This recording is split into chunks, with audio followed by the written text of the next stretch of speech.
پچھلے واقعے میں ہم نے دیکھا کہ کس طرح پیغمبر نے اپنے غریب لوگوں کو اسلام کے بارے میں بتایا اور لوگ ایمان لائے۔ 3 سال کے لمبے وقت تک پیغمبر نے اللہ کے پیغام کو پھیلانے کے لیے خاموشی سے محنت کی۔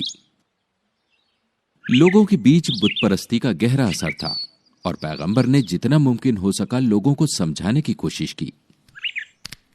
3 سال کی محنت کے بعد وہ صرف 30 پیروکاروں کو محفوظ کر پائے تھے، یہاں تک کہ ان کے ساتھی بھی اب ان کی پاکیزگی پر سوال اٹھانے لگے تھے۔ اب تک ان کے دشمن پیغمبر کے خلاف سازش کرنے لگے تھے۔ پیغمبر نے پیغام دیا کہ ہر کوئی اللہ کے سامنے برابر ہے اور اس نے مقامی اماموں کے حق کو للکارا۔ ایک دن وہ ایک ساتھ جمع ہوئے اور پیغمبر کے احتجاج کو دبانے کا فیصلہ کیا۔ انہوں نے فیصلہ کیا کہ ہر ایک خاندان کو خود ہی اسلام کے پیروکاروں کو باہر نکالنے کا کام کرنا چاہیے۔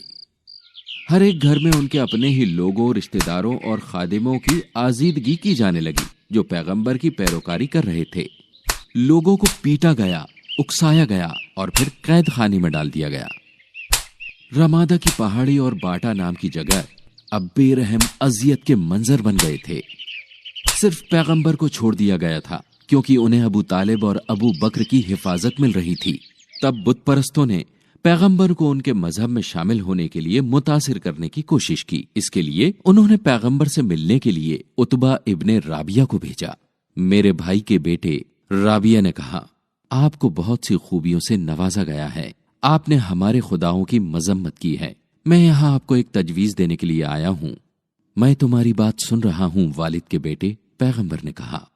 اگر آپ دولت، شہرت اور وقار کی خواہش رکھتے ہیں تو ہمارے پاس جو بھی ہے اس میں سب سے بڑا حصہ آپ کو دینے کی پیشکش کرتے ہیں۔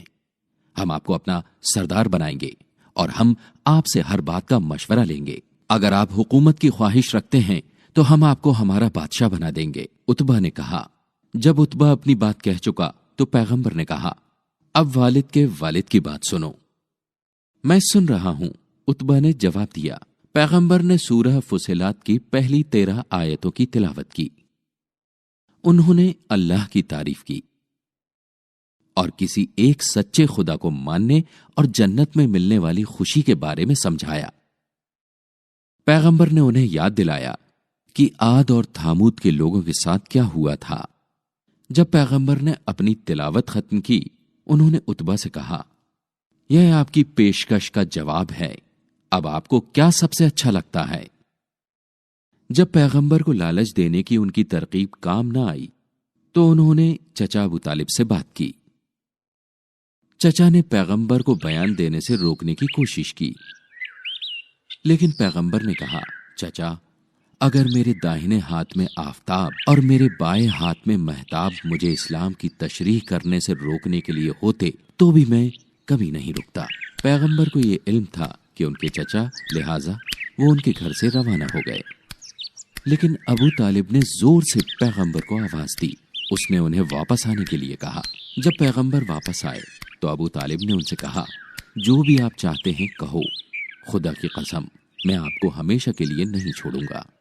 الگ الگ قبیلوں کے بت پرست مل کر پیغمبر کے حمایتیوں پر مقدمہ چلانے لگے۔ یہ اس وقت کے دوران تھا کہ النجاشی نام کا ایک عیسائی راجا ابیسینیا پر حکومت کر رہا تھا۔ پیغمبر نے اس بادشاہ کی صداقت، رواداری اور مہمان نوازی کے بارے میں سنا تھا۔ جب لوگوں کے لیے تکلیف ناقابل برداشت ہو گئی تو پیغمبر نے انہیں ابیسینیا میں رہنے کا مشورہ دیا۔ 15 خاندان اس ملک میں ٹھہرنے سے بچنے کے لیے چھوٹے دستوں میں منتقل ہوئے۔